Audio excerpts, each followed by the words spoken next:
29 अप्रैल को मर्दान में बहुत बड़ा जलसा हो रहा है। 9 मई को मुल्तान में जलसा आम होगा और 12 मई को मुस्तूंग के मकाम पर जलसा आम मुनक़द होगा। इत्तिफाक़ राय के साथ तय हुआ कि 13 मई मीनार पाकिस्तान लाहौर पर जलसा आम मुनक़द किया जाएगा।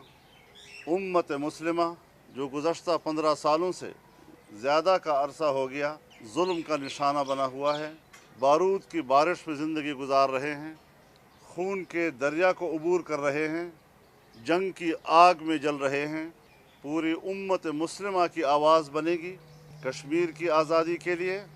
2 मई को यहाँ इस्लामाबाद में जिनाह कन्वेंशन सेंटर में वर्कर्स कन्वेंशन मुनक़द करेगा, कौमी वर्कर्स कन्वेंशन के नाम से, जिसमें मरकज़ी ओहदेदारान, सूबाई ओहदेदारान और ज़िली ओहदेदारान मजलिस अमल में शामिल तमाम जमातों की शिरकत करेंगे।